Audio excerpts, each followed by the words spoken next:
Hi, everyone. Welcome to very special February special for everyone. This is the prolonged pandemic, and today we've got with us Ben Kitchings of the History Voyager, of one of the top podcasts in the US. And like what we always promise, right from the beginning for the viewers and the listeners, something from the heart, something that is from the people all over the world. And for this month of February, special for the people, for you and I, wherever you are, whichever country you come from. And we've got an international panel of hosts waiting to serve you, to feed you with all this information and all these current affairs commentaries from the ground. So we've got Ben Kitchings from the US, Georgia, and then we've got Pennsylvania, Lillian. We've got right after this, we've got Jessica Russell from California, Beverly Hills, and then yesterday we've got Debbie also from Indiana, and then we're tomorrow and next week we'll have from Mexico City, Pakistan, Malaysia, myself from Singapore, and many other places that's going to come on to the show. So we have rolled out 2 weeks. So now we're at the midpoint. So we're going to bring to you all these shows live from all over the world, brought to you. You can hear the current affairs and commentaries of where the hosts are from. And today we've got Ben Kitchings of the History Voyager on every Sunday night, prime time, 9 p.m. Singapore time. Ben is going to come to Singapore to talk to us about his view, his comments about the headlines, the bottom lines, and what's happening in the neighborhood, what's happening around the country where he's from. And he doesn't mince his words, and he has a really kind soul. And I've worked with him for a few months right now. He always give us analysis and always bring us back to history, and then show us from history what's the future. What can we get from history that point us to some direction into the future if we are taking history as some wisdom, as some information of wisdom for the politicians, the leaders, or even people like us, the men in the street, taking some of these lessons from history to project our future in these uncertain times. So Ben, tell us a little bit about what's happening, and then introduce yourself and talk about the Spanish flu, and then talk about the vaccination. Have you had your vaccination? And then go into what is the topic for today. So the floor is yours, Ben. Hi, Ben. Welcome to Singapore. Hi, how are you? How are you doing? I'm assuming you want to talk about COVID-19, although I could talk about the Spanish flu. Let's see. Vaccinations they're progressing, but they're going slow. Yeah. I need to call next week about my personal vaccination. My parents have had their first round, so that's good. That's good. And my sister has been, I think, fully inoculated, and she's a nurse, so that's good too. And so is her husband. No, he had his first round. So okay. So as you might know, yesterday, my yesterday, right, was the wrap up of the Trump impeachment trial. Now, impeachment is not a legal process, it is a political process. Everybody knew going in. I mean, everybody really knew going in. There was no way he was going to be impeached a second time. Not really, But, and it wasn't because. It was because the Republican Party doesn't want to damage. I guess the person they believe, or they say they believe, is going to be the front runner in 2024, you need to understand something about how bizarre that is. Trump is 74 years old. Yes. He's 74 years old. He's not well. I'm not gonna say what the man has. I'm not qualified to be a medical person. But he's got at least a couple chronic illnesses and things. The question I have, if I could ask the Republican Party, right? The question I have is, why did you decide that this man, why did you decide that you were going to go all in for this man in 4 years? Why did you do that? Right? He's raising money. He's campaigning now. He's raising money. I think just since election day, just since January, when the votes were certified in January the 6th, right? He's raised $250 million in small donations. Wow. Okay. You go online, Vicky, and you see these posts from these people. Some of them, and I'm not even kidding. I saw one this morning. Some of them, I'm not even kidding. You would be forgiven for thinking that they thought they were talking to Jesus. I mean, I'm not. Let me see if I can find it, and I'm gonna text it to you. Okay, hold on a second. I'm gonna see. I'm serious. I'm gonna see if I can find it. I'm gonna text it to you. Okay. This is crazy. But you know, this whole thing is look. I mean, the whole. I'll find it later. But the whole thing in the country. We okay. When I was a kid, let me remember how old I am right now. I've only been up I've only been up like 2 hours. Let me remember. Let me remember how old I am. Let me just let you know, I'm actually just 16. That's all I remember. Well, you don't look 16. I'm 16 for quite a few years. Okay. Well, the thing is, okay. So the thing is, when I was a kid, nobody thought of a president as Jesus. Literally, nobody thought like the president was a hero or the president was, you know, whatever, right? Nobody thought that, and nobody really talked about. Like, it was funny too, because this sounds funny. Yeah. But you didn't talk about, on election day, you would vote, but you wouldn't talk about who you voted for. You wouldn't go to tell people, I voted for this person, I voted. And, you could be married and you wouldn't even tell your spouse who you voted for. It was a very, very personal decision, right? And just here lately, that's been, I'd say with Obama, I'd say that started with Obama. It just we just turned these people into heroes. And I don't know. I don't know how much longer that can hold.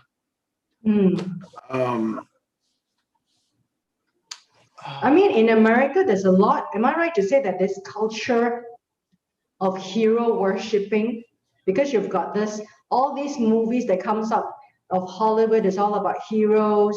You've got the Superman who's saving the those that need to be saved, the needy, and then you've got in every news someone stands out to be good. That is the hero. Is there this culture of hero worshipping that is so prevalent and is so unconscious in the society of America? That's why when he comes upon the people as such a larger than life rock star figure, it's so natural for people to say, hey, this is the hero, this is the savior. It is so much in the American psyche. Am I right to say that? I think you are right. I think there's a couple of things happening before this. So before Trump, there were a few things happening. And one of the things that had been happening for years and years in my country, Mm-hmm. if I had to guess, I'd say it started in the 50s or the 60s. And it's been basically it continued throughout Mm-hmm. into the generation, into the present day, is you have the small towns, they're dying. So the small towns are drying up. Yeah, you talked about that. Yeah, I think there's a lot of that. I The also small towns think dying. I also think and I also think that and this is going to sound strange, Mm-hmm. but I think that there's a big chunk of my country that has turned a political party into a god. Okay. I think that's happening. One of the things that we talked a lot about online yesterday after the impeachment was it feels like one party decided not to function, decided to just quit. One party. The Republican Party, I feel like, decided it didn't want to be a political party anymore. It didn't want to be how do you say it? They didn't want to be a party in the democratic process anymore. And I don't know why right now. But it's just so it's so this is not the country I grew up in. This is not the country. I have a degree in politics, and I feel like everything I learned was wrong. You couldn't make sense of the world now using what you've studied, what you've learned before. Well, you were supposed to, okay, what was supposed to happen is, okay, let's leave aside the first impeachment. Let's throw that away for a minute. This man went online and told I don't know how many people to break into the Capitol. They broke into the Capitol. They had little resistance. They had little to no resistance because he had taken away troops from whatever. He ordered the military to not respond. Interfere. Exactly. Interfere, respond, whatever word you want to use there. And then they came within a few minutes of being able to, they literally had erected gallows out front of the Capitol. Okay. That's where you hang people. I don't know if you know that. I don't know if you know that word. Yeah, I know but the gallery. Okay. Sort of where they had erected gallows in front of the Capitol. Wow. And right. And they were gonna kill certain people. Really? Yeah, they had a list of certain people. One of the people they were going to kill was the vice president.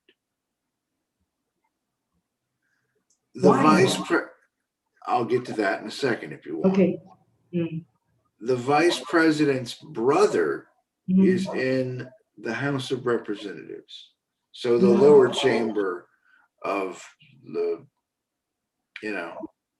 lower chamber of the American legislature, right? So the Senate is the upper chamber, the House is the lower chamber. All right. So they had so Mike Pence's own brother came within minutes of dying himself. Wow. And also, wait a minute. And also, they were going to get the vice president. They were coming for the vice president. Now, Mike Pence's own brother did not vote to convict Donald Trump. Okay.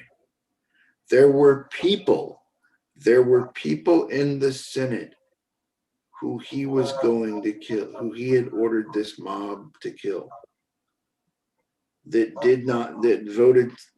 voted him innocent in the Senate. This is so strange. I don't understand it. I understand. Okay, there's the part of me that understands cynical politics gets what they're doing. But the part of me that says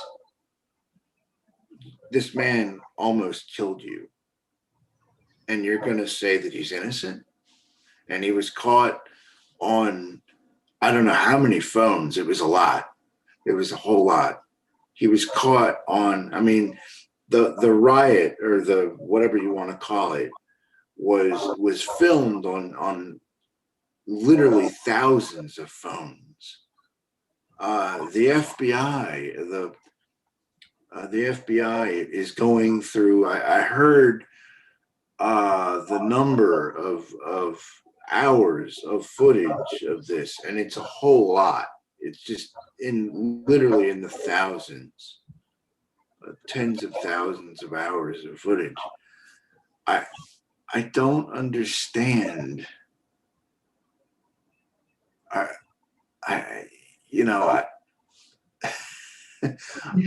I've lived, okay. I lived next to a woman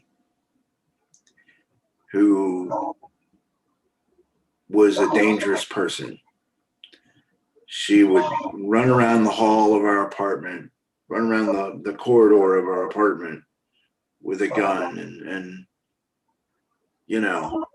and we had a policeman that lived on our hall, or on our floor. And, he arrested her, but I wouldn't say, oh, okay, well, she's totally, sure. Yeah, she's totally fine. And I'm sure she didn't mean it. And she should come back. She came back. No, like, that's what they did, like, that's what I'm saying. Like, I don't understand the calculus. I just don't. There's a school of thought that says that the Republican Party basically just raises money off people. There's a school of thought that says they raise money off people, and they don't even really want to be in power because they don't want to actually govern. Mm. They just want to raise money off people and live the high life. And Live the high life.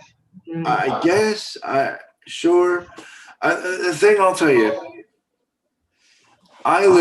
so my state is what we call, let me see if I can say this.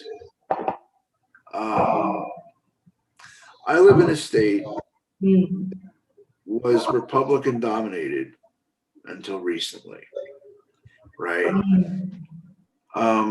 When you watch the campaign ads here for this party, they're crazy. I mean, they're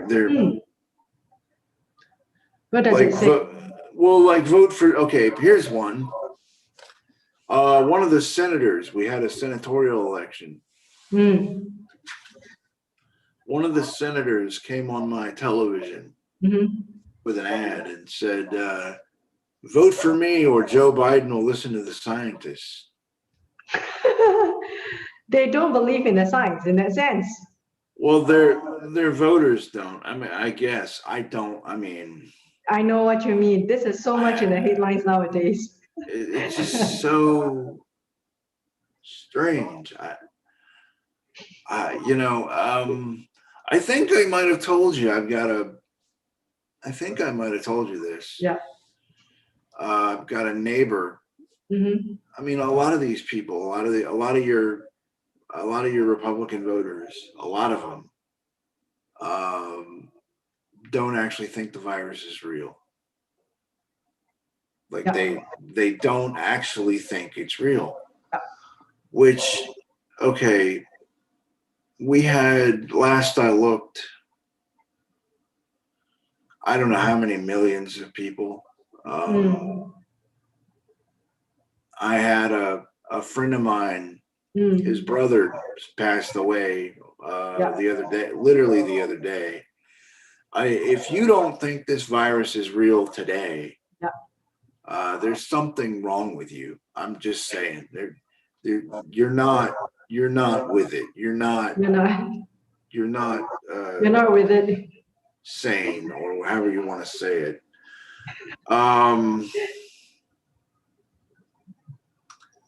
I don't know. Are they going to get the vaccine? Those who believe that this is a hoax, so they're not going to get the vaccine. Well, okay, here's the part that I worry about. Like, if we want to talk about this, here's the part that I worry about.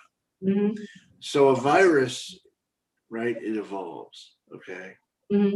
So the vaccine is built for the virus in a certain way, right? To be a certain way. If enough people don't get the vaccine, the virus is going to change, and it's going to change radically. That's what I worry about. The mutation. Exactly.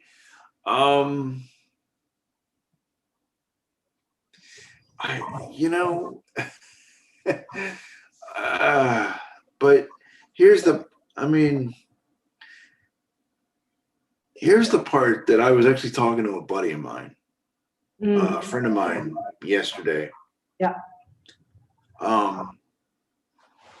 The thing about this virus, at least in America, I don't know how it is in Singapore or wherever else, but in America, when you die of COVID, when you die of COVID-19, if you're dying in a hospital, you die in private. So you die away from cameras, away from your family. Isolated. Yes. Yeah, you're isolated. You die in private. And I was talking to my friend about there's certain viruses, there's certain ailments, there's certain conditions, right? One of them being cholera. Right? Where you don't get to die in private. Like, you're gonna die, you're gonna die right there in public. Why? Because it's really sudden. Oh, sudden. Okay, people just collapse. Exactly. Okay. So the Spanish flu, you said earlier about the Spanish flu had that.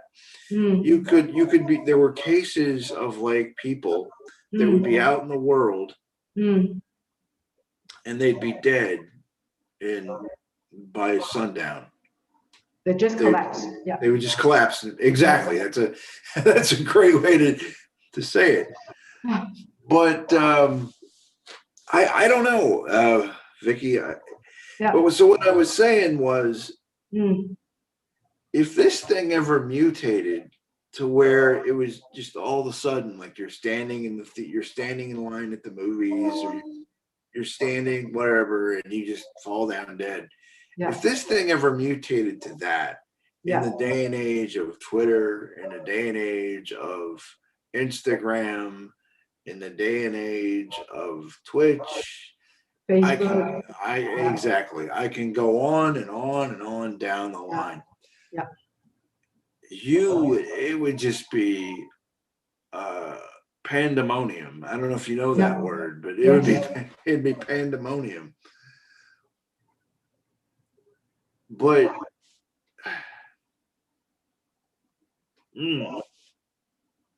like what you were saying, that most of these victims now, they're dying in the hospitals because they're isolated. Nobody knows, nobody can see, the reporters aren't there. Once in a while you can see some newspaper clips coming out, leaking out, but really you can't see it. Yeah, I mean, you can see some pictures of the grave diggers complaining about having to work overtime. I mean, in a third world country, they're doing that. I mean, because that's where the jobs are now. And it's sad to say, there aren't any jobs for a lot of people in many countries, especially in third world countries. They have to work just at the front line and not at the back end, taking out the bodies and transporting them into the graves and digging the graves and putting them in. And this is what's happening in a lot of third world countries. I read some of the news on the internet. And you talk about, the economy. I was looking the other day because I'm going to do a podcast later in the week with a professor.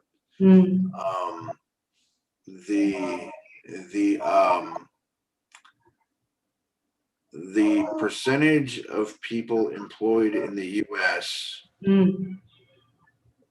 At the start of the pandemic was about 70%. 70% of the U.S. population, give or take. Now it's today, it's at 51%. I mean, and bear in mind, in America, in the United States, unemployment is a service. It's not a statistic, right? So it's a service. So there are people that are not working that don't qualify for unemployment. They are not within the count. So, right, exactly. I had a podcast recently where the young man told me that. So we had the 2008 crash, right? He said a lot of people in his county haven't worked in 10 years. Wow. And I believe so, yes, because the jobs were lost and the factories were shut. The factories were shut down permanently. No companies opened up. Exactly. Yeah. And I tell you the thing, honestly, the thing that I look at, talking to people all over the world, like you, like Canada, all over the world. Yeah.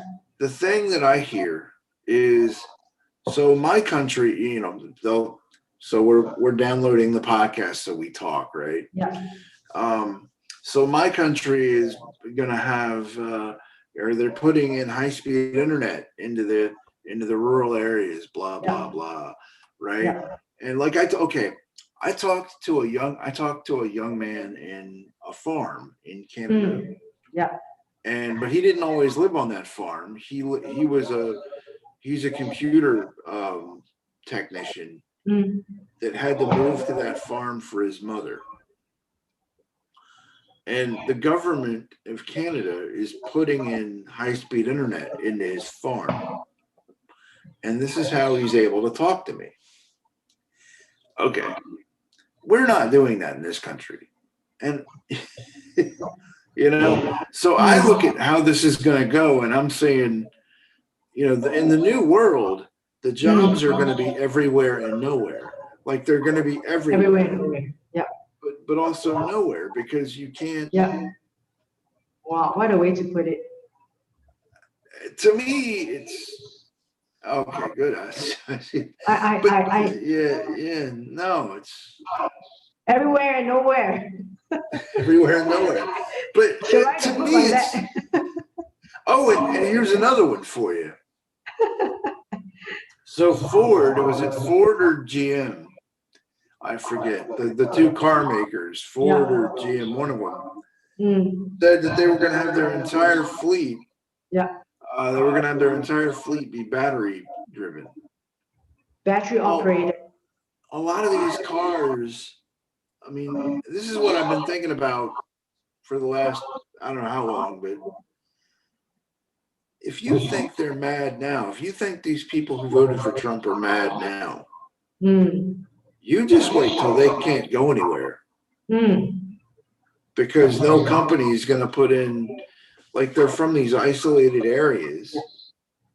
And, if you're only going to deal with the free market, if you're only going to deal with the free market, the free market, right? Yeah. You're not going to put a charging station somewhere in the farm. Exactly. Yeah. You're not going to serve. You're not going to. There's going to be a lot of jobs that is going to be like sporadic here and there, and they're not. They won't get jobs. There's no market. There are no supplies. There's no economy, and the jobs are nothing. So you're saying that it's nowhere, and the jobs are there only in those capitalistic, highly densely populated cities, and they're just like really, really small places packed. And I wonder about. I wonder. Wow, everywhere and nowhere. I just wonder like how this is going to go. Waiting for your book. We're everywhere and nowhere. What a way to say it. I had a podcast. I had a podcast with this guy. Yeah. I was privileged to have this podcast with a man who runs a crypto. Okay. Cryptocurrency. He runs a cryptocurrency. And he told me he has employees all over the world. Yeah. But he doesn't have an office. Yeah. They work from home on the computer. No, I get it. I'm just everywhere and nowhere. That's what. Yeah, exactly. That's where I got it. You're right. I mean, it's such a phenomenon. It's such a disruption. Wow, it's like it just cuts through the heart of the matter, the heart of the truth, the heart of the new post-pandemic economy. Well, and here's another one. Yeah. Here's another one. Yeah. I was talking to a guy on a podcast, and he works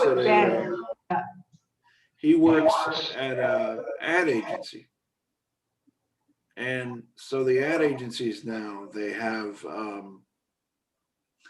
they're doing social media marketing. Okay. And they're big into that. That's how that's their thing, right? Yeah. And they were talking in this board, and these are all people, they're all smart people, they're all with it people, and they were all kind of saying, all right, so we're getting this money, and we're getting these clicks, and we're getting all the, but do we know this works? Do we know this actually? Have you ever tracked anybody from Facebook seeing an ad to go to the store to buy the thing, purchasing to buy the thing, Is there any evidence that this works? And the next question they all had was, do we want to know? Right? Do we want to find? Do we want to find out? Yeah, because you're talking about a lot of privacy, people's behavior. Well, no, they were what they were saying was what he was saying was if we dig into this and we find out that they're actually not buying, like you're actually, or you might get, okay, I've used the internet a long time in my life. Yeah. I've seen a lot of internet ads. Right? I can count all of twice that I've ever looked over here and saw, let me get that. Example. Because that's a good example. I mean, all of twice. Yeah. Right? Yeah. You know, and I've used the internet basically since 1995. So and all of twice. Yeah, I know what you mean. That level of conversion mean that is negligible after all this work that you have done, after all this huge, humongous shouting about social media marketing. The conversion to the real dollar and cents and purchase could just be like, just be like a pea. I'll give you an example. I'll give you an example that I could really give you. Yeah. I've got a blog. I've got a blog. It's a comedy blog. Yeah. Wow. Okay. For it's a show called Game of Thrones. I don't know if you've ever heard of it. Okay. Game of Thrones, very violent. Love the show. And I have a funny little blog about it where, my thing is like Game of Thrones did it better, right? Whatever this movie did, Game of Thrones did it better. Really? Wow. Okay. I get probably, I'd say I get maybe 5,000 hits, maybe a day. Wow, on your blog. Maybe 5,000 hits a day. But almost none of them, like they'll just go to the first one. Yeah. They're not scrolling down. Okay. And if you think about it, I mean, what? We've got 3 billion people or 4 billion people. If you think of 5,000 people, it's not right. Or like, okay, so, like here's another example. I think it's a better example. My pod provider tells me I'm the fastest growing independent podcast. It's not about sex or murder. I have about 7,000 hits, which I mean, I have a little over that, but that's a lot. I mean, that's a lot, but it's not like, 7,000 I'm proud of that number. I am. 7,000 per podcast release per episode. No, for total. In total. I'm the 110th most listened to independent podcast in America. In the world. In the world. Of 6 million podcasters. Of 6 million. Well, actually, no, what they said was, okay, here's what they said. That since March of 20, right, there's been 17,000 podcasts a day. New podcasts a day. Wow. In the world, a day. And you just have to multiply that by how many, the curve that goes up the growth. And if you think about it, Yeah. so if you're making 17, so you can have a podcast, and if you have a podcast in March and you're new in March, but you're still making things in April. Yeah. So you're not new in April. Yeah. Right? But April's got 17,000. Yeah, you're competing so there's the cumulatively. Huge number. Yeah, it just stacks on top of each other. Stacks on top. Well, I mean, that's a huge number. Yeah. And okay, so where I was going with this was what he was saying was back to the everywhere and nowhere thing, right? Yeah. You see, it's like I'm everywhere. Everywhere and nowhere. But I'm nowhere. It's like I'm everywhere, but I don't know. It's kind of, but I guess everybody's kind of thinking if this is the new world. Yeah. How do you make money out of this? Yeah. Enough that you can sustain and get take it as a job. Like, right. It's hard. It's hard. I mean, you're right, because you hit it directly in the pandemic times, because jobs are eradicated outside. No more in the real world. And now you're moving to the virtual world. Hopefully the jobs are in a virtual world, but like what you say, the numbers aren't translating. The jobs are nowhere, everywhere, and yet nowhere. I mean, these sounds like big numbers, but they aren't. They aren't translatable to jobs or a paycheck. Can you sustain it? I mean, you're right, exactly. I mean, okay, so if I'm the 110th most listened to podcast, so there's podcasts out there that don't have anybody. Like mine. But you know what I'm saying? Like, yes. I mean, yeah. And what's amazing to me is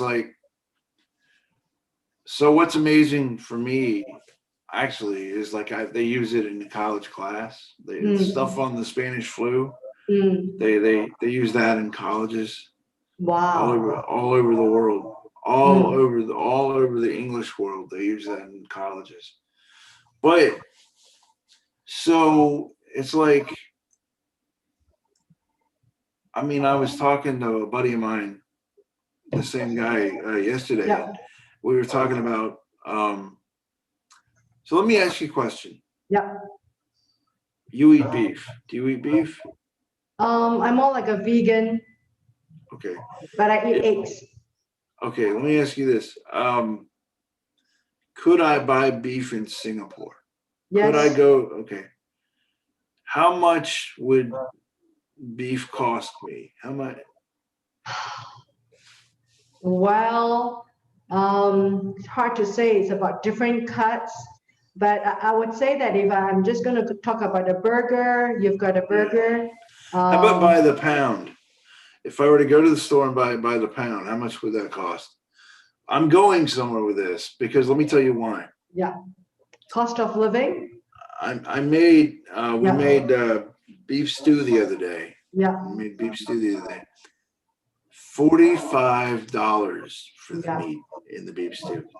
$45. Yes, it is expensive here in Singapore, and I'm 3 saying pounds. yes, it is. It is. was 3 pounds. Yeah. $45. It could be more expensive in Singapore, but you're right. You're on a dot. It's crazy, right? The prices of food. That's just insane. It's insane. And the thing I was saying was, everybody thinks that these restaurants are going to come back. What's going to kill the restaurants more than the COVID is going to be the beef. Wow. The cost of beef. Yeah. There was a big COVID outbreak Wow. At a major whatever, like slaughter. I don't know what the word is, but Slaughterhouse. Exactly. Butchery.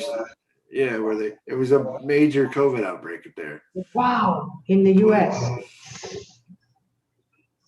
Yeah, and also, and here's one for you. Oh, I can't leave your podcast without saying this.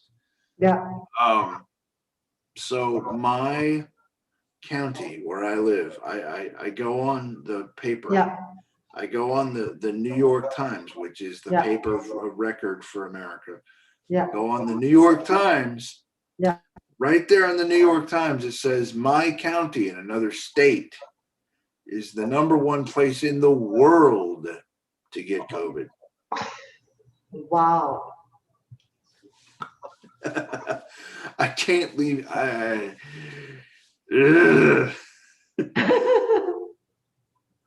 What a life if you live there. I can't That's a even. hot spot, right?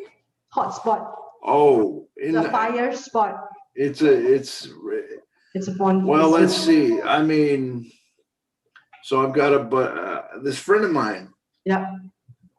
His sister, her son, still can't hear out of the one ear from COVID because of COVID. And how long did she suffer?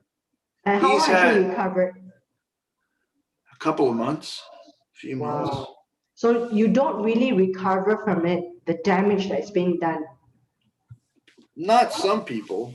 Yeah. Some people really do. Depends. Yeah. Yeah. But oh my God. It's horrible. Yeah. Yeah.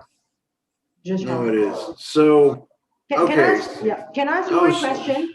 Yeah. Oh, sure. Go ahead. So Ben, like now we're talking about this, that your friend, sister, amongst you and your friends and this community that you talk to, either through the internet, to Skype, to whatever electronic devices, your community, or e-community, virtual community, can you count on your finger who knows whom already has tested positive, and what's that number?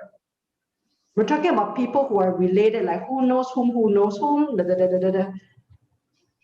Do you have a number that you know? I'll say it. Well, I don't have a number, but I'll say this. Yeah. I know 5 people who have died from COVID. I know several more that are sick from it, that are my friends or people that I associate with in the world. Yeah, associated. If you come one out from me, a friend of mine, he knows a lot. I have one friend specifically that I'm thinking of right now. Yeah. He knows a whole lot of people who died of COVID. Oh wow. In his world in the US. At his job. Oh my God. Yeah. He knows a lot of people at his job. And we're not talking about like old people, right? We're not talking about those. Oh, they're all of different age group. The thing that seems to be is just from whatever, the thing that seems to be is like the more you get around it, so the more people you get around, the more likely you are to get it. And he works at the transit agency in town, so he's got a lot of people. Wow. But it's a lot. Yeah. It's a lot. Yeah. And I'm reading, and I just was reading the news about Dr. Fauci. He was saying that America has just reached about 23 million of vaccinated shots in America. So, hopefully the numbers of the virus will come down, but it's going to be some time because you can see the light at the end of the tunnel. The help is coming, but the help is not yet arrived. That's what he said. Well, and the other thing is, once you get the vaccine, you then have to go back to, cut the world back on. Like Turn what? the world. Like how? What do you mean? Could you explain? Yeah. So like I was saying, when you really talk to people about, well, what do you think once we all get a vaccine, do you think this business will come back or that business will come back or and you're shaking your head. I don't know. Here's the question. Here's the thought I've got. I mean, talking about my neighbors last week. Here's the thought I've got. Yeah. So you can take a big screen television. You can take a fast internet connection, and suddenly you don't need to go to the theater anymore. Yeah, it's gone. And or like I've talked to you and some other people more than I've talked to people that are right over there. Literally that are right over there across that wall. And across just the wall. And that's the one thing is there's parts of this that I don't want to give up. There's parts of this I like the connectivity. I like being able to talk all over the world with people. That is really cool. Yeah. But it's everywhere and nowhere. Exactly. There we go again. Everywhere. For your bestseller book, Ben. Everywhere and nowhere. It's everywhere and nowhere. So you cut to the heart of the matter. It's now before we come off the air. Yeah. Let me see. I have got to find that post for you. In the WhatsApp chat, right? You want to talk about Donald Trump being God, right? And it's such a I've got to find it. Yeah. If I can't find it while we're on there, I will find it when we're on. And you're gonna send it to me. Because it's so bizarre. Yeah. All right. Look, I'll have to look for it.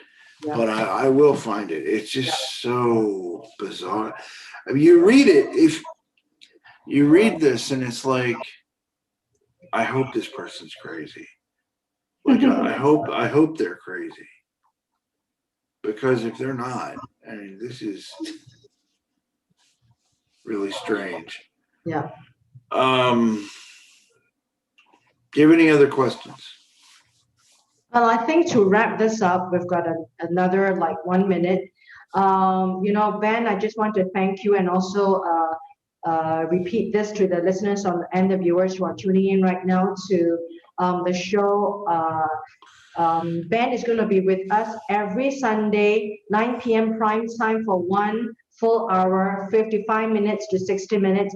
He's going to talk to us about what's happening in his community in America, the headlines, the bottom lines, what he sees around the community, what goes on through his mind as a historian, what keeps him up at night. I really want to hear about that. So ladies and gentlemen, I would like you to tune into the final 2 shows with Ben, only in February, because we're only doing this in February, in tribute to the people, in dedication to the people. So please tune in next Sunday at the same time, 9 p.m. Singapore time. So would you like to wrap up, Ben, the last minute? My question to you is, with the new change of the administration, do you find there's more hope it's gonna be more of the same and the same? I'll tell you that. Yeah, which I don't think you can answer in 60 seconds. Let's leave it to next week. But in 60 seconds, are you able to tell us? We've entered a new condition. Sorry? We've entered a new condition. I'll say that. With a new condition. The whole, it's different. Yeah, it's different. Okay. Yeah, it's just what. You know, going back to what I said earlier, Yeah. if the president could get people to come in, and the same people that had their lives threatened, Yeah. vote to acquit him. Yeah. You know, that's, I don't know. Yeah. I know. So do you have a little bit more hope right now? Well, here's what I'll say as far as hope.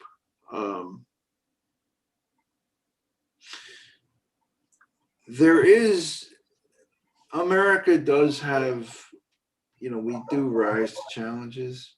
We've done that before. Mm-hmm. We'll do it again. But you have to get enough. I don't know how. I don't know how that would happen, but I'm sure it will one day. Anyway, you don't sound too hopeful. Well, yesterday was crazy. Yesterday was pretty crazy, even though you knew it was going to happen. Yeah, I didn't keep up with the news over there. There's enough of news that you know, I'm consumed with in this part of the world. But you know, Ben, I would like to welcome you to the show again. This show is yours.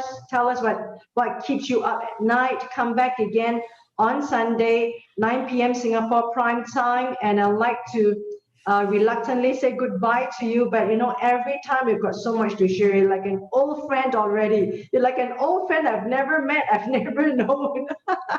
On another part of the world that I've never been. I've met you online.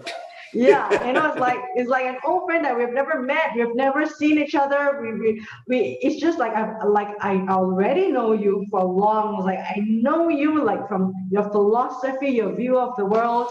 You know, it's such a wonderful time to talk with you. And I would like to really call out to the viewers to come in, view here, 9 p.m. prime time Singapore. 55 to 60 minutes if I could have Ben selfishly for this time. He's going to be exclusive on the show at this time for the viewers of the prolonged pandemic. So can I say goodbye to you, Ben? Goodbye, Vicky. No, I want you to stay safe. I thank you. Thank you. Yeah, and text me. All right. Let's give Ben a round of applause. And thank you, Ben, for being on the show. And this show is yours. I'm going to talk to you. Can I say goodbye? Sure. Goodbye. Bye. I'm waiting for you to log off. All right. I'm going to log off now. Next week.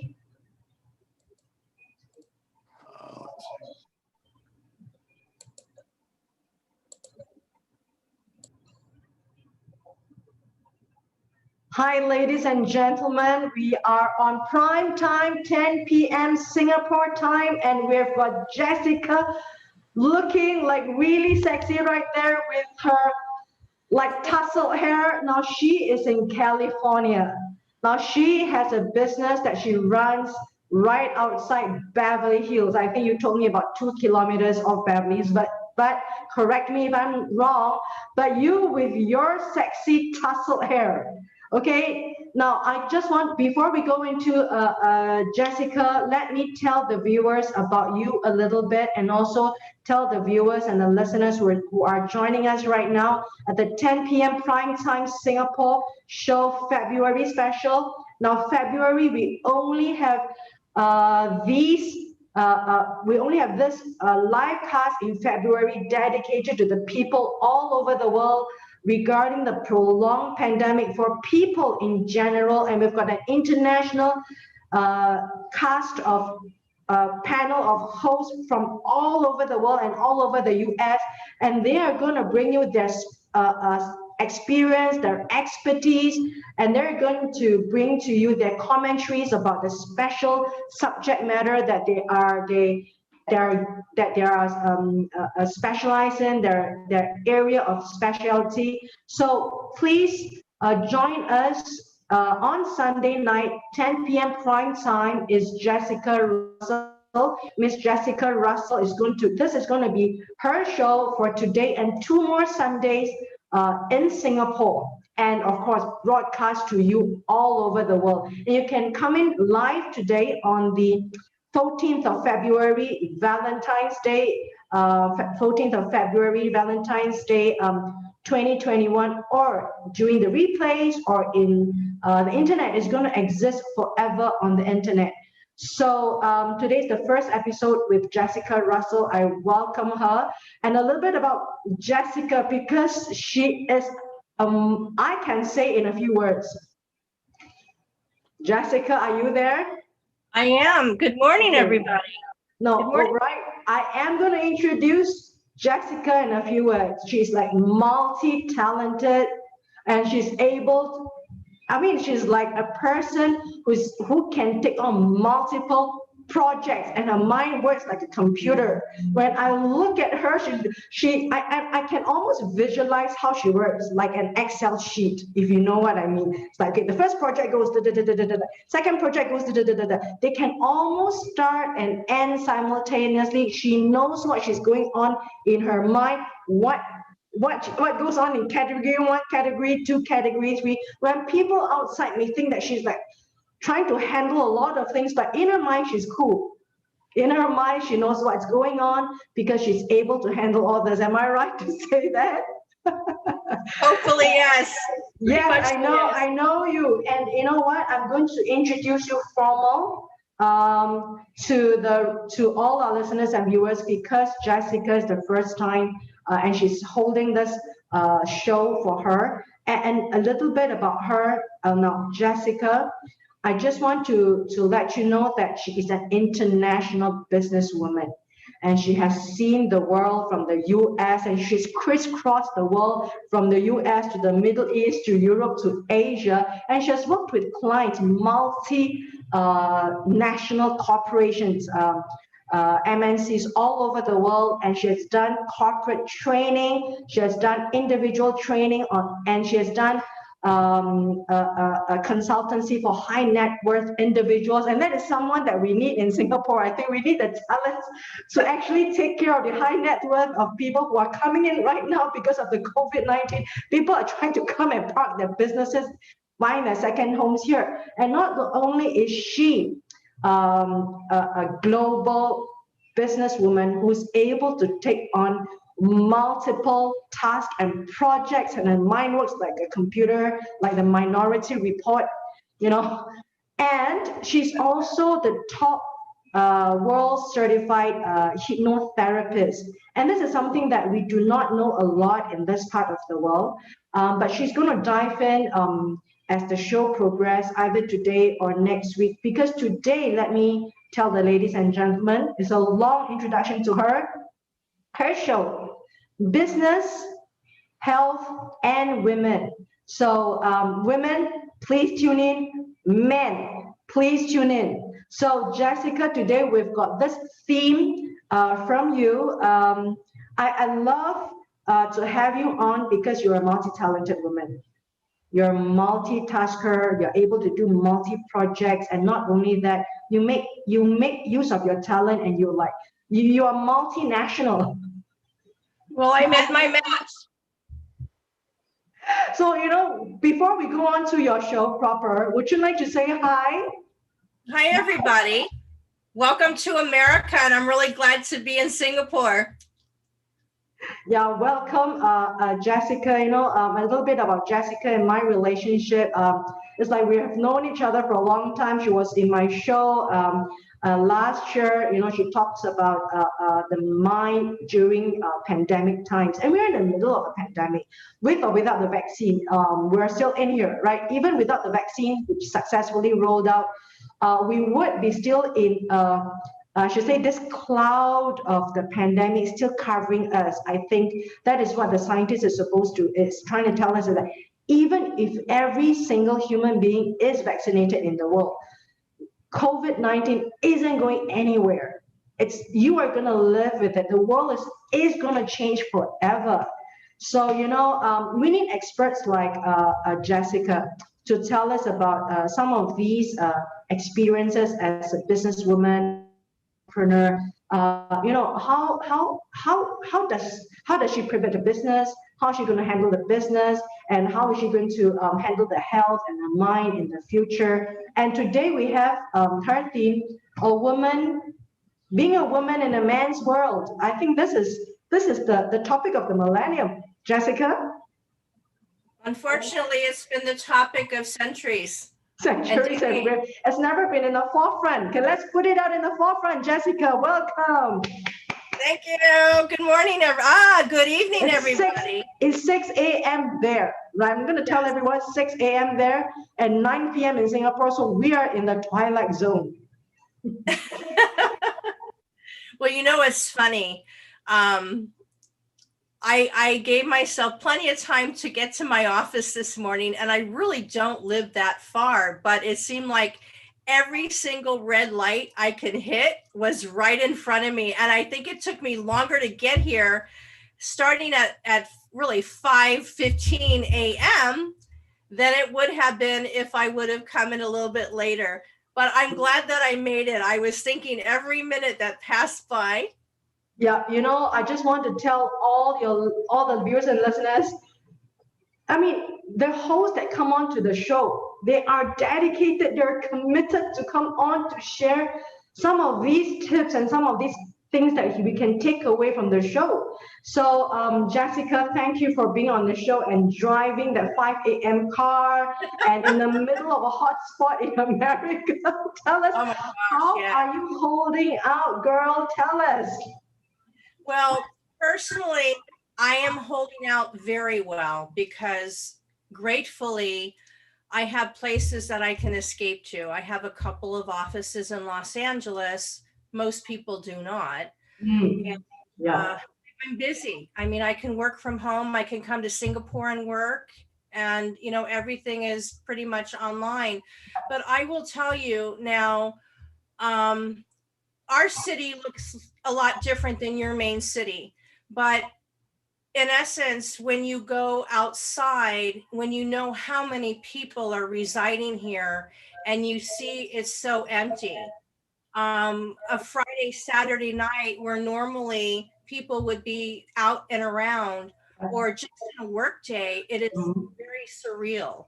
And that tells me two things, because unfortunately where I am, say the Beverly Hills area, is very, very quiet, and also out a little bit farther. It doesn't matter how far you go. There's like nobody really on the streets. So most people are, you look beautiful. Thank you. It's like a twilight zone, right? Isn't it? I enjoy the peacefulness, but when you kind of look around and you're on an empty road, it's just almost like it's my world and only my world, because nobody is in it. And there's a loneliness to that. And it starts making you think this is where we are. But you know what? Bottom line of it is that this is new to everybody. We are all displaced right now. I don't care how much money someone has or doesn't have, what their profession is, what their background. It's actually very surreal, and it's very different for the ego, because in America, we have been told so much, especially when this first started, we are in this together. And truthfully, for someone like me, who lived out of the United States and has traveled most of her business life in different parts of the world. I truthfully believe we are all in this together, because we cannot get back to somewhat normalcy until we have the hands attached with our other countries, because you can see how when one country is affected, it affects another. And in America, and then definitely where I am, you know, we are very international. Our airport is obviously one of the busiest airports in the United States, and we're not really fully open right now. And so this is what concerns me. However, I feel in a different perspective that 2021 could be many people's best year. Tell us. Best year for reevaluating themselves and starting what they want to start once in their life, or renewing, or honestly with their mental health, just trying to find some time, because it's a quieter time, and we're not alone. And so I don't care how put together somebody is. Vicky is one of the most put together women, but I'll pick on Vicky now. You know, truthfully, we're all affected by this emotionally, physically. It's just something that, you know, we're all dealing with right now. Yeah. You know, Jessica, I think you've actually just cut to the heart of the matter.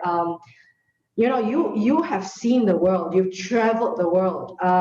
You've been to the Middle East, you've been to Europe, Asia, you work with different kinds of clients, different language, different culture, different color, different social strata.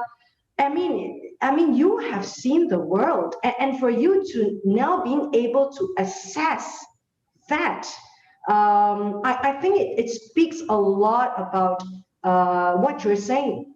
The truth of the matter that about what you say, what you're going to see to the future from your experience. And you're right to say that, you know, it's not going to be the same, and the world may not operate the same. No. Yeah. It's not just because of the pandemic.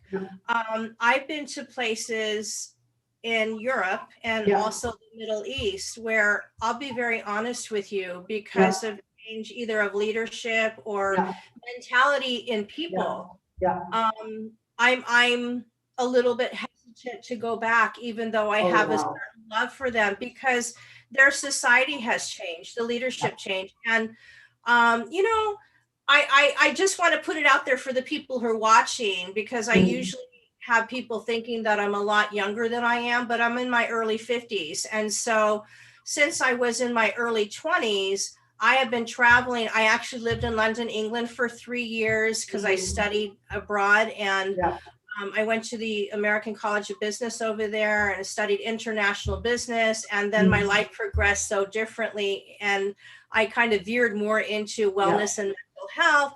And so, you know, it's a situation where I embrace people of different cultures. I love culture. I just love to see how they're different, how we're the same. Doing business with people from another country is very, very different. And you have to take it for what it is and not generalize. But I also grew up, as you know, working mostly with men and people who have power or money. And I've also done things working with, you know, your regular everyday person. But having that flavor was something that I really embraced, and I'm very grateful. But there's certain countries, because of how we have changed as a world, as a woman, that, and I'm pretty daring, but I would, you know, think twice, or truthfully, and I love men, but I hate that I have to say this. I would not go there without having a man around and a national, because being a woman, and also now, and this is pre our former government with, you know, Trump, we used to be idolized. A lot of people used to have respect for our country because it's overflowed and it's given other countries and nations a lot of opportunity and, financial. Yeah, and a lot of people love Americana, and if they haven't been to America, they see a perception of what it is, like Beverly Hills. In Beverly Hills, a lot of us work really, really hard. It's not just all shopping and Ferraris and Rolls Royces, but I just really feel that we have, as an American, become a little bit more of a target because there's some bitterness and anger in certain countries. And then, of course, now we're going backwards because we're a woman. And I think that, there are a lot of women like you who, are independent and may go place to place, but there's just some places that you have to kind of research a little bit more. And, if you don't know people well who will help guide you through their country, it's just a little different. But we have technology. It's come on strong. When I started doing business with people out of the country, we only had a fax machine.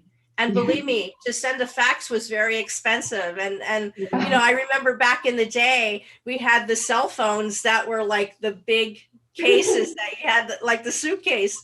But it's just unbelievable how the world has changed. You and I have seen the technology change, but the people before us have seen dirt roads become paved and, old houses torn down and skyscrapers built. And it's just unbelievable.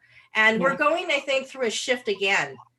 And I think, which is because of the pandemic, if I can say, Vicki, I think it's amazing because the pandemic actually, I feel, kind of brought us back with technology because technology was getting out of our reach. It was becoming something. Yeah, it was becoming something that we like couldn't understand. Only maybe corporate people running it. And now because you're talking about the AI language, right?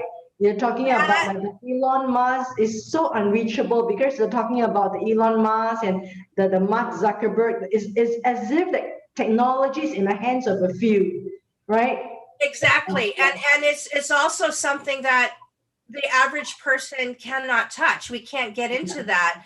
We can do Facebook, but it almost got to the point where you have certain people who were cornering the market and not letting people in. Now, because of the pandemic around the world, it just shows what amazing things have happened. Yeah, it's just exploded. I mean, look at Zoom. Zoom a few years ago was really small. It was kind of a startup, and now it's just taken over the world. And depending where you live, you said it well. It's not Skype or Skype, however you say it, out of the water. Everyone used to use Skype and WhatsApp. So, it's brought technology back into reach for us to be able to learn and move forward with it. And this is very important for women and men who are trying to just start over or create something different because we've been forced to learn how to do things and use technology where we normally wouldn't have thought of. And you know what? Because of this, it has taught your traditional 9-to-5 worker how to be an entrepreneur. And they may not look at it that way, but while they're sitting in their home, if they were not normally able to do that, or it was different for them, they've never had to do this, it's really brought them into a different phase, which is unbelievable because you were thrown into the experience and you're your own business person because you have the designated position or positions that you were given from your work to be independent and build it on your own. So, with that in matter, I think that it's a lot easier for someone who is craving a change, someone who may have worked for a company before that always wanted to have their own business, to understand that you now have a lot of skills that it takes to just jump in and start that. And you know what, Jessica, you have a lot of topics stacked upon each other that I can not waste time to let you dive in. I'm really interested in something you said like earlier, 3 things that stands out. Number one, in this new world for women, right, is you can really like craft something for yourself. And you're more like on a level playing field, if I'm not wrong to say that, to compete with men on the digital world. Can I say that? As in opposed to in the past when you had to physically visit some places, you felt that, I mean, some of these countries, I think we know where these countries are. I mean, you have to be physically protected to be able to be out there in the open to conduct your businesses, because the culture was different, even though you have appreciated it. But you know what? Our wish is the reality isn't catching up. Right, but with the pandemic, if I interpret what you're trying to say, that, you know, because of the technology and the empowerment of this technology in our hands, as particularly now with women also holding this in the hands of the women, they can start rethinking and redesigning what they want. And this is, I think, something that you could talk about, and I'm really intrigued because your view of the world is interesting. And for you to make a comment like that, I think it's really useful for us as women to really look through your eyes to tell us about that. And also you talked about as a person who's sitting in front of the computer, they suddenly becomes an entrepreneur. And I thought that's an interesting perspective. Would you like to talk about these couple of perspectives? I mean, I always like you on a show because you've got such an interesting new perspective that you can cut through, you know, that gives people a new refreshing look at the world. Tell us. Okay. Well, okay, so I will get off slightly, Vicky, because you know me, but then I'll come back to it. I know because you're you. I know. Well, but people will get a lot of information, but they sometimes have to follow around the circle. Yes, but yes. I grew up from a mother who's an entrepreneur, but she basically had the roller coaster. My parents were divorced when I was young. I have a younger sister, and her and I grew up watching my mother really work her life to different levels. You know, she went up and she would fall and then she would go back up. You know, I was very fortunate because my mother she passed. My mother was just a very gracious person, and she was very smart, and she had to overcome more than I have. And so what happened was she started off in the real estate business, which was bringing her into real estate investment, joint ventures, development, working with people all over the world. But see, I was the older daughter and I was the more entrepreneur type.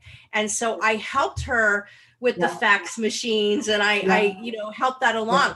But I grew up watching her. I would basically go with her to restaurants because first of all, in those ages when I was really young, it was very negative to be a divorced woman.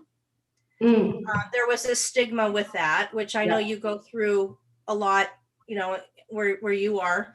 In Asia, yes. In Asia, definitely, you know, the whole area of Asia. And so you end up having to accommodate people and who had the money then, which in certain countries is still this way.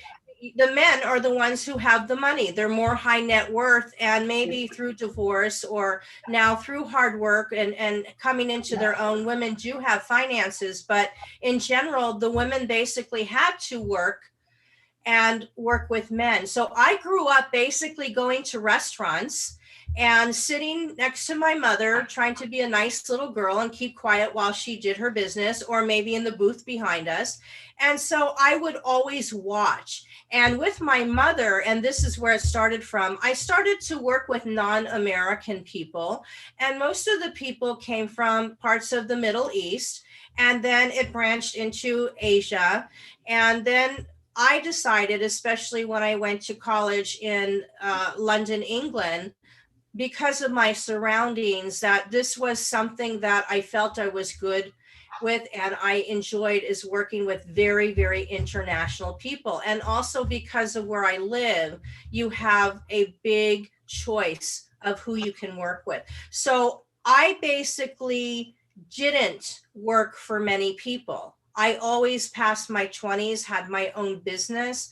I always opened up my own companies. And I will tell you how it started is it started through obviously real estate and investment. It wasn't inherited money. It wasn't anything that was really handed to me, but it was the trial of error going out there and learning. And you and I have the both situation where we are similar because you and I look really young for our age.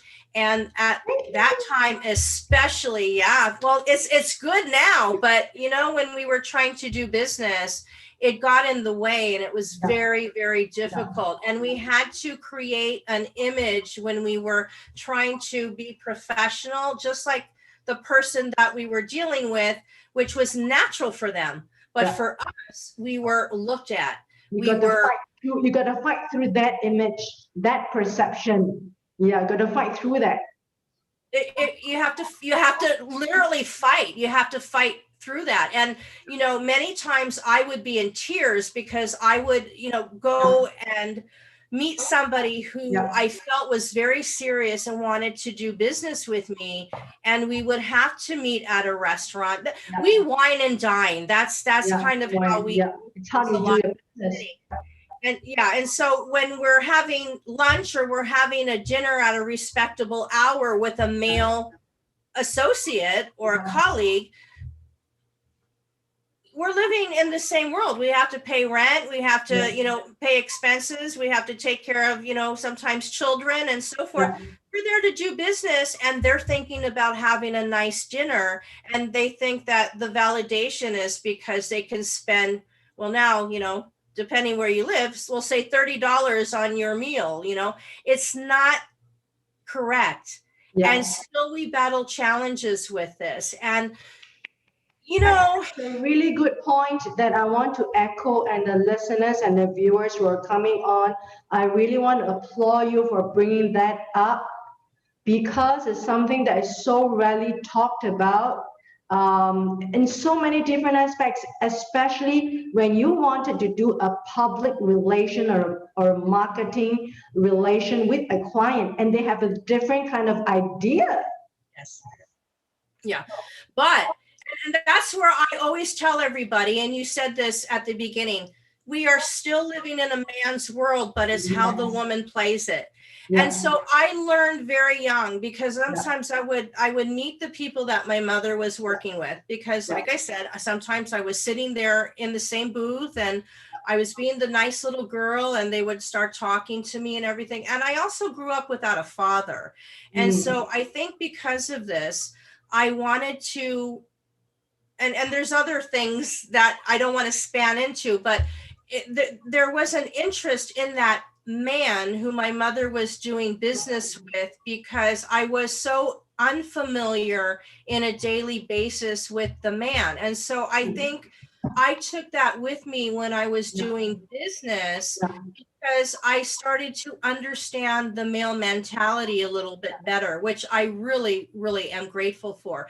But I had to learn skills to turn things around. So they did take me seriously. And when I was in my 20s, my 30s, I still looked like I was 10 years younger. And that was very hard. But when people don't look at the face and hear the voice, and they let themselves just listen to the content of the conversation and judge it a little bit more, you know, fairly, that's when you can jump in and make that your oyster. So I'm not saying that this happens a lot now. It's there, it exists, it will always exist because the truth of the matter is a lot of men are not comfortable.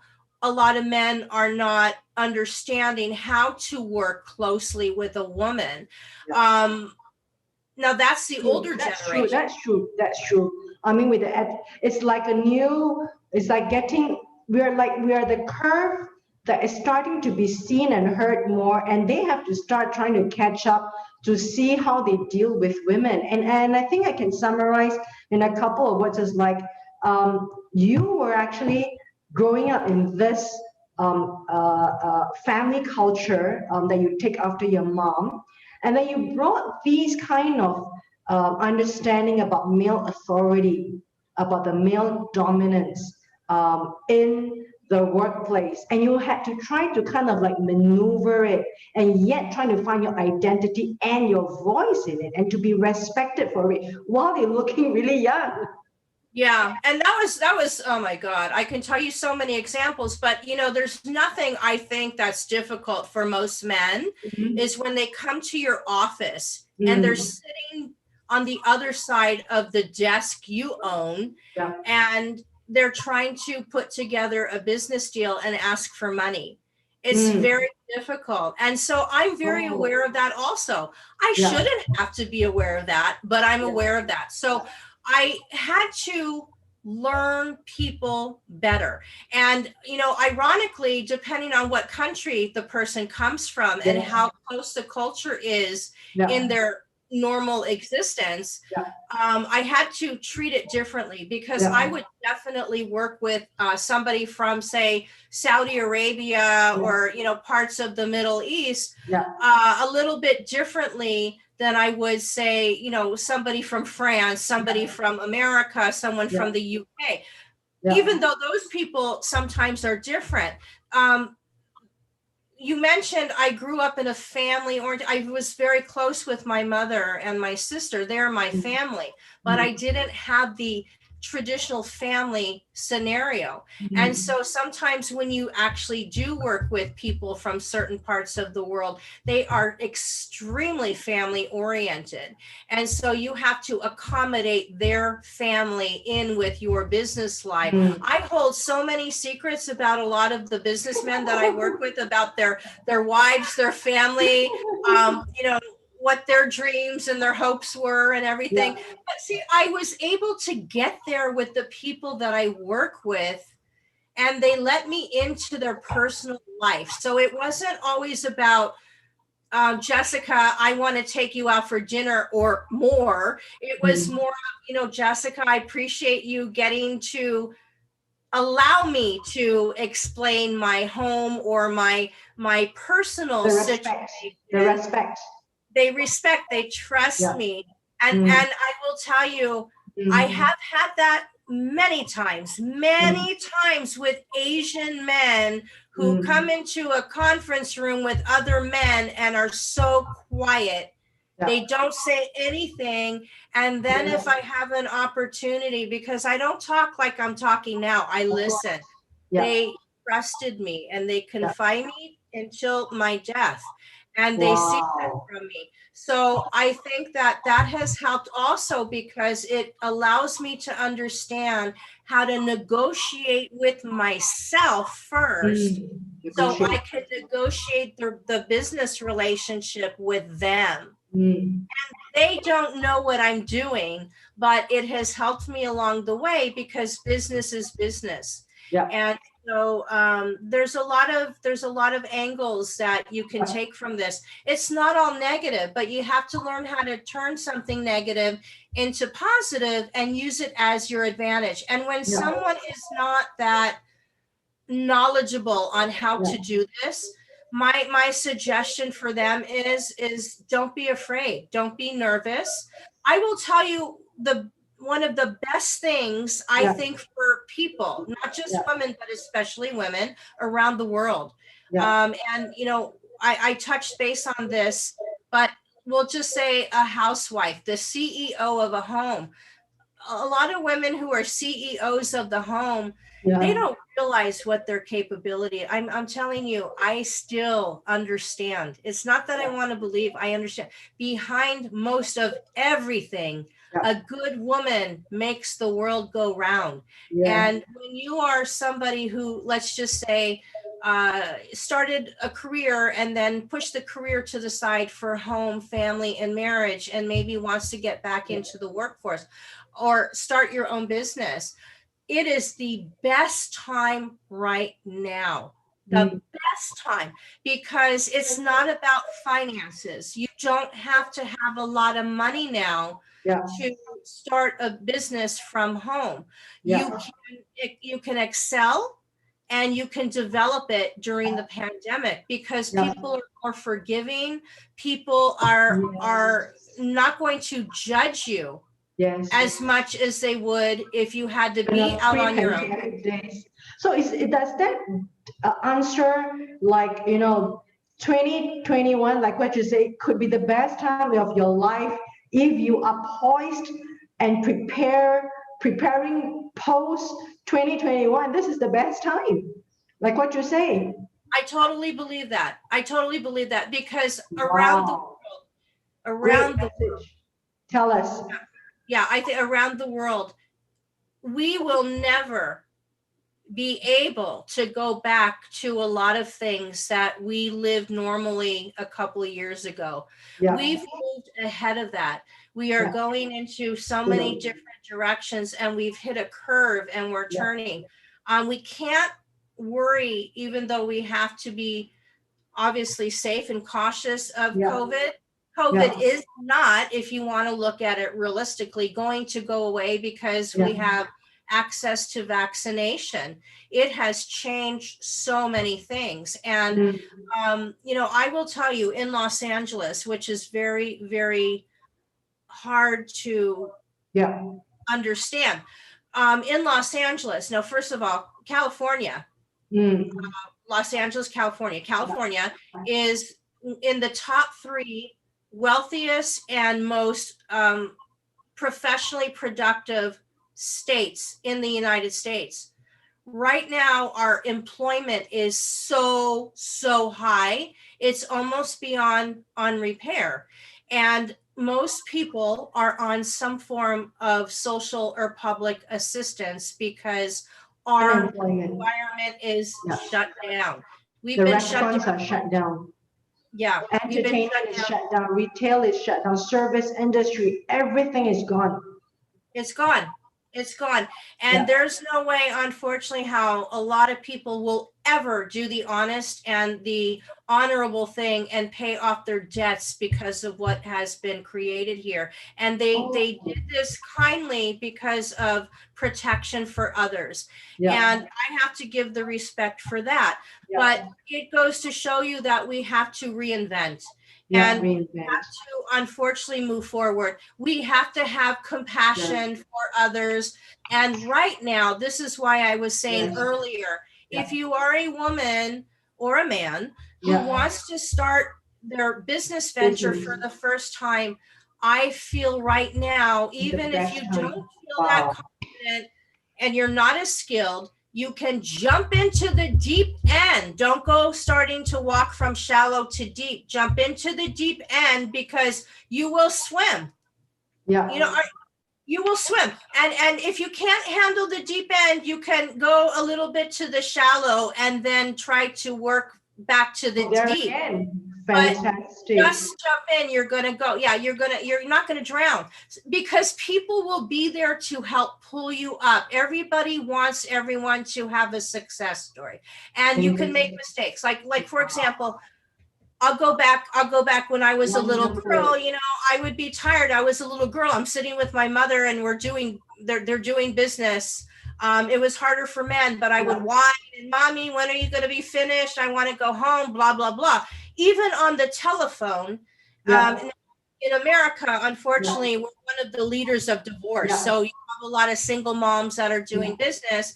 And when your child is screaming in the background and you're trying to be professional, it makes the person who's on the telephone who has the child screaming more nervous than most people that are in front of them. But that's what they're thinking about. Their mind starts, wandering, and it's like, oh my God, can you please be quiet? I'm trying to look good here and professional and do a deal. And it's very difficult because we're in that mode of, stress. And I am telling you now, the men are starting to understand because the men are also home doing business, and the children, the dogs. They're all in lockdown and they're trying to multitask like your wife. Yeah. But you know what? The bottom line of it is nobody cares. And people now understand it. They're used to it. So things that were not acceptable in business are in the background. Oh, I'm so sorry. Just please do me a favor because you can't hear me. You can't see me. Wow. I'm People are sorry. more The gardener's forgiving. here. Back, the kids are screaming.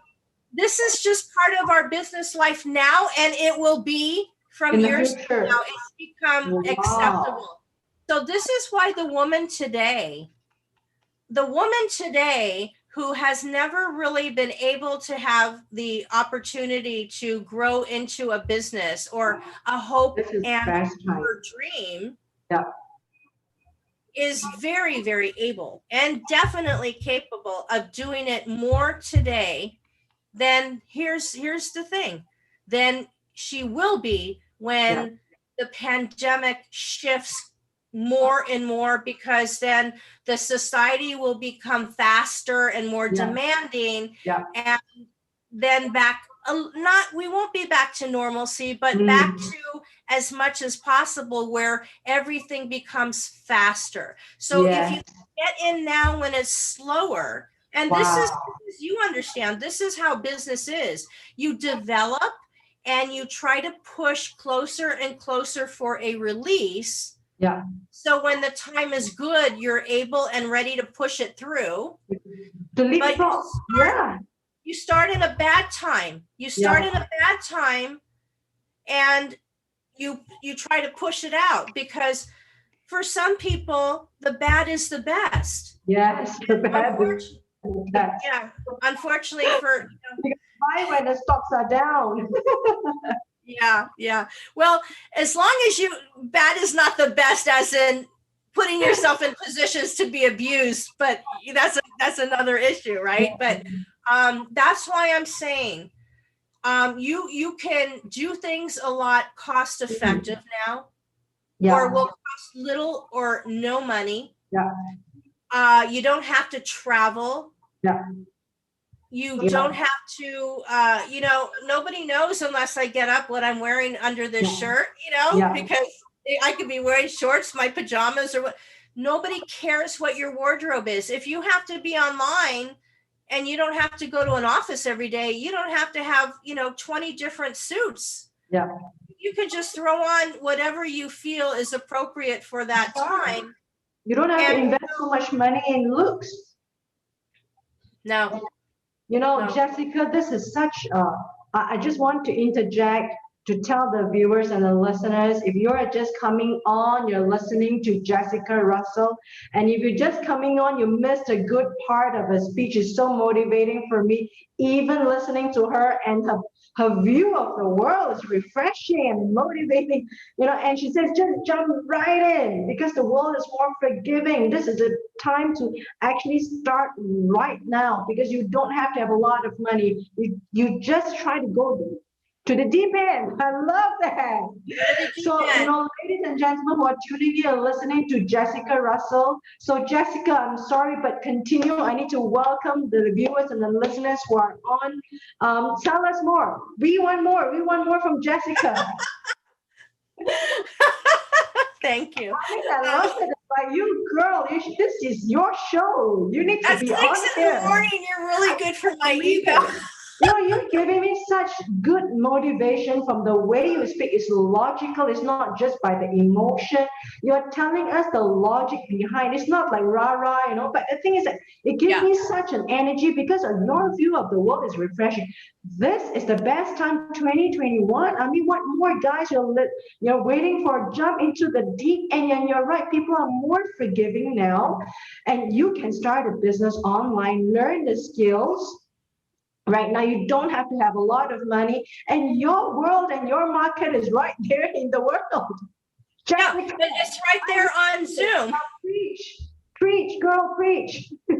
It's right there on Zoom. No, it's right here on Zoom. Honestly, I mean, most of the world is on Zoom, and so that has made it so easy for people to get away with things that they normally would have a problem getting away with if they were conducting business in an office with an unrelated party. Pre-pandemic days. People are harsh.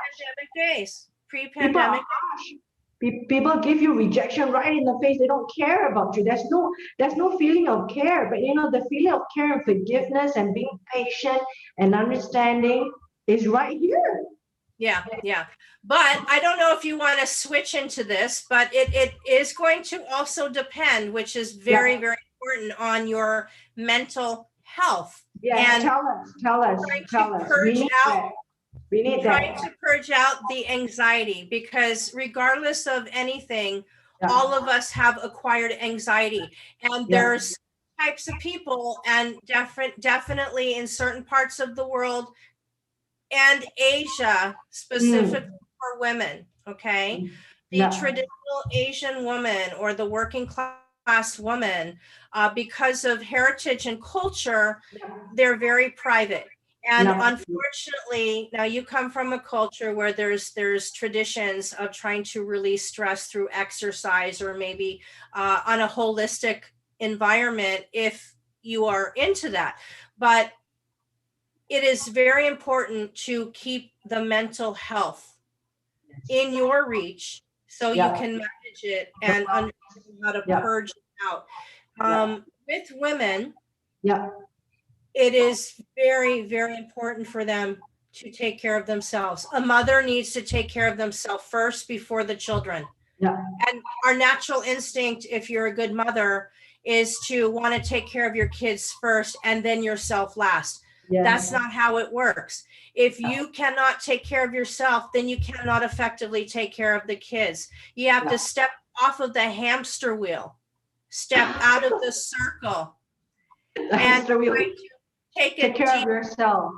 Take care of yourself without any shame, without any blame. You have to think of what's going on right now and try to come up with some kind of resolution.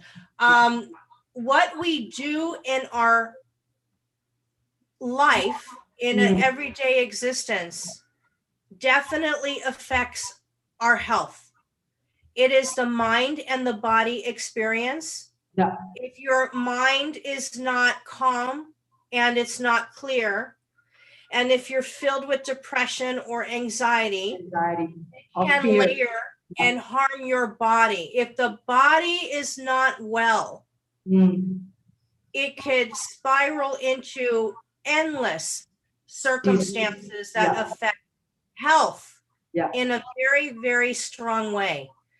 Or the health in your body can start really damaging or affecting your mind, which then in turn affects relationships. It affects how you think. The spiral effect. It spirals, and how you do business or how you cannot do business. So all of this is. I'm going to hold you there, Jessica, because, like the last time when I interviewed you, you are like going deep, and you've got this wealth of resources that I could like dig in and ask you to talk about.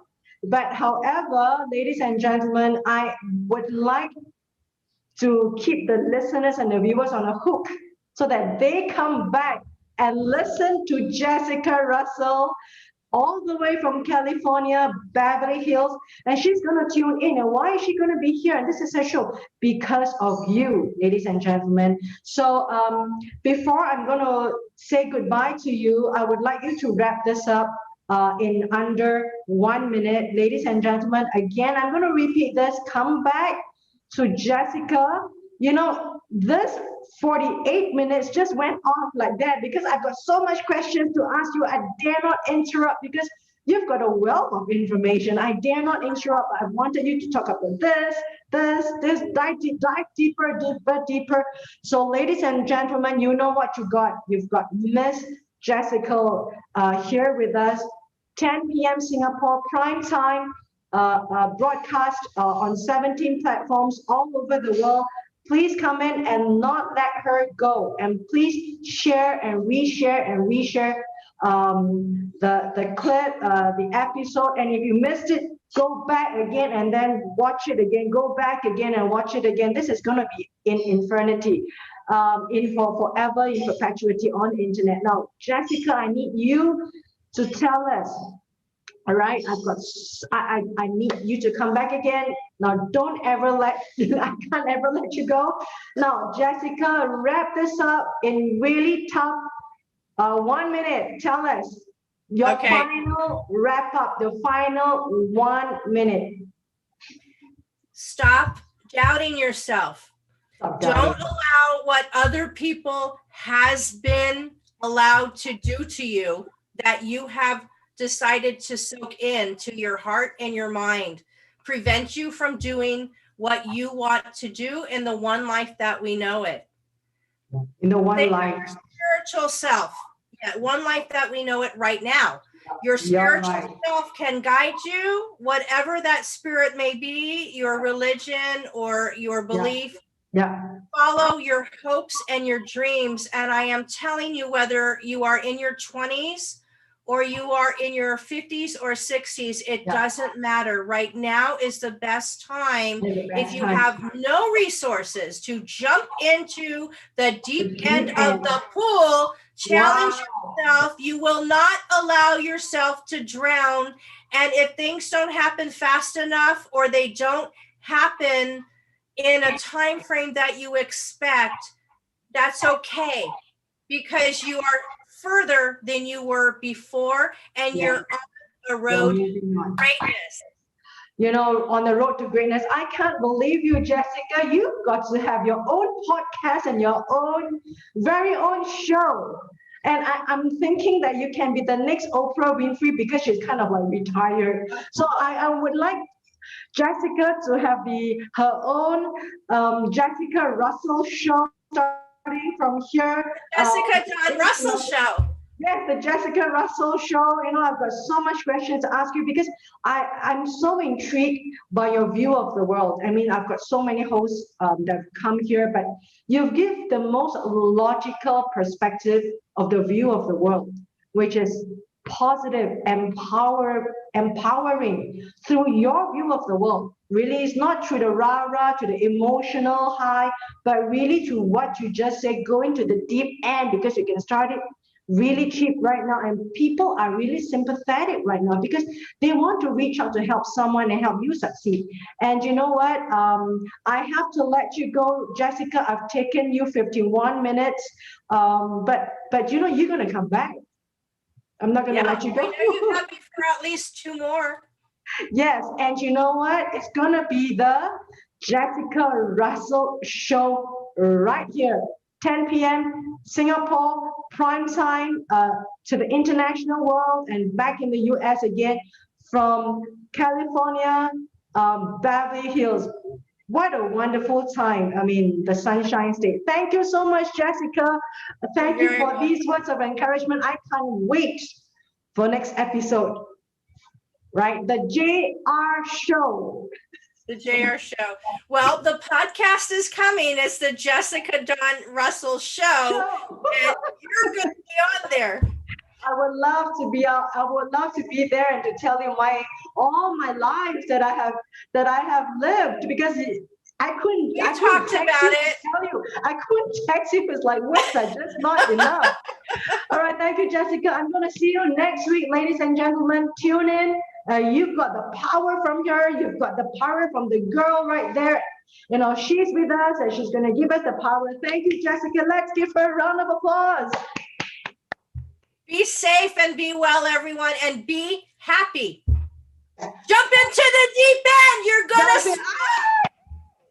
Jessica Russell Show, she says, jump into the deep end. That's the quote of the week. All right. Thank you, Jessica. See you. Be sure I'm going to text you and market you up there. Okay. Goodbye, everyone. Goodbye, Bye. my